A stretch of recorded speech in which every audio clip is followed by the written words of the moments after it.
Alright, what up you schmucks? We're gonna be doing some DJing shit today.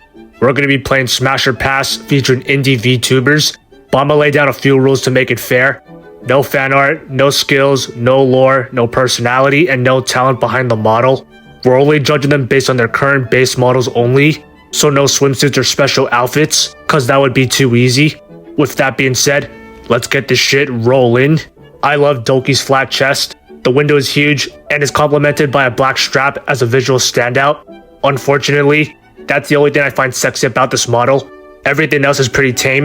The outfit as a whole isn't meant to be sexy, and the legs aren't anything special either, even with asymmetry. Pass. I like how tight the outfit is. It highlights the shape of her figure, and it shows off a lot of skin. Her body is surprisingly toned, which complements her tomboy aesthetic, as well as the bandages.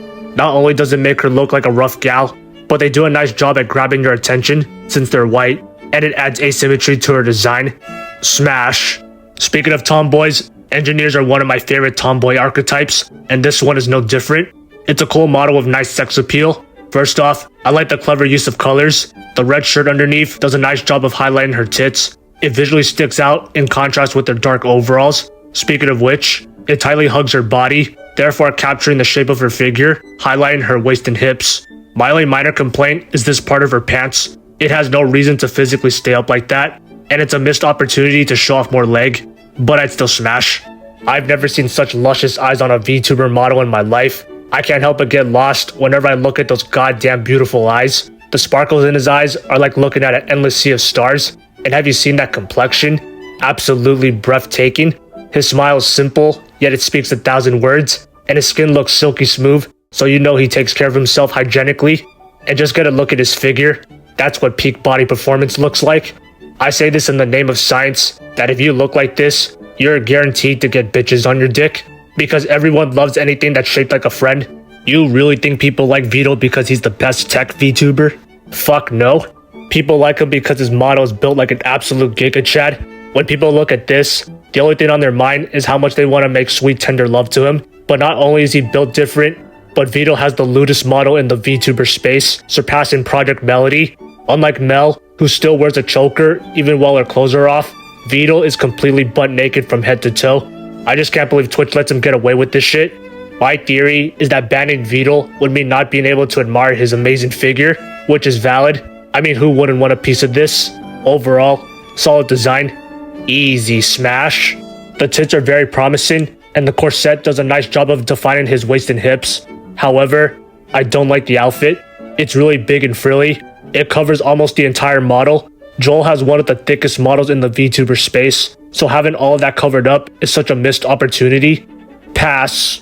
I know this isn't a fully fledged VTuber model, but the model is still in development according to Amaya, so I'm willing to make an exception with official concept art, and it's an absolutely gorgeous design with so many appealing traits. The color palette is nice to look at. You can't go wrong with black and white. It goes good with any color combination. The clothes are tight enough where it tightly hugs her body, thus highlighting her figure.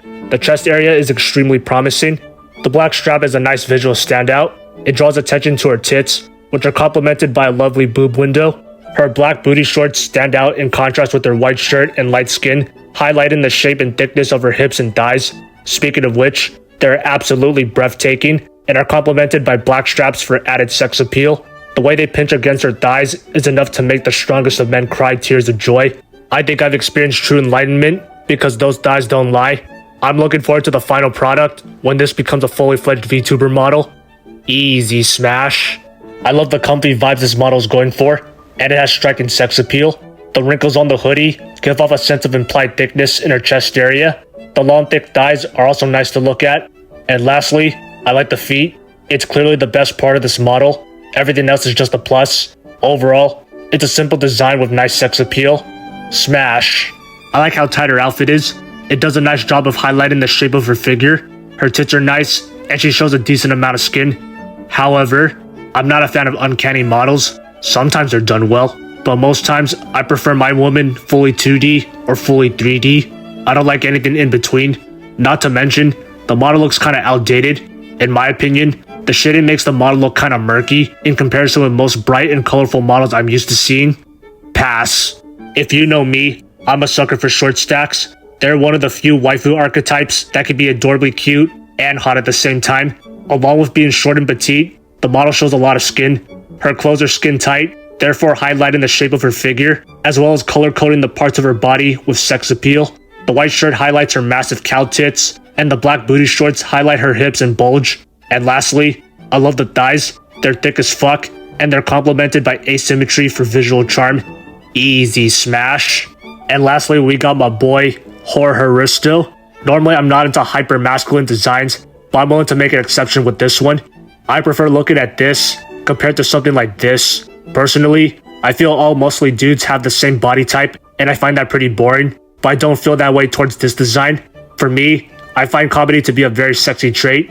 This model is so fucking goofy that I can't help but have a smile on my face whenever I look at this. There's not many VTuber models that put an emphasis on humor. Like if you were to show someone this VTuber model, I am confident that they will laugh their ass off. Normally comedy is conveyed from someone's personality, but this model nails it visually. And in terms of male VTuber models, this is the closest you'll ever get to a Gigachad bod next to Beetle. Bro literally got Peter Griffin's bald chin on steroids. That's basically a chin nussy. Like theoretically, it can make a decent Ono hole depending on how deep it goes, and you can eat it like ass. His muscles are so cartoonishly absurd that it puts every other masculine male VTuber to shame. And lastly, this dude is packing serious meat. Shit could probably murder a fucking elephant with that thing. There's probably enough semen to repopulate the whole earth if the human race is ever in danger. Overall, the model stands out physically, and it has comedic charm. In other words, he is truly built different compared to every other male VTuber with this body type. I wouldn't fuck this shit IRL, but as a VTuber model, this is a pretty solid design. Easy smash. Alright, that's it for part 1. If you want to see other indie VTubers in my Smash or Pass series, be sure to comment their names down below. You can list as many as you want, just be sure to comment one name at a time. I don't want to credit someone with 100 VTubers in one comment, and be sure to include some passable ones too. It was hard to find a balance since most of the submissions were smashable. Another challenging part was that a lot of these indies don't have full body images or reference sheets put online, so I had to DM some of them for it. Other than that, I had a fun time making this video. If you liked it, be sure to like and sub to the channel. Who knows, maybe your Oshi will appear in part 2. I'd see ya.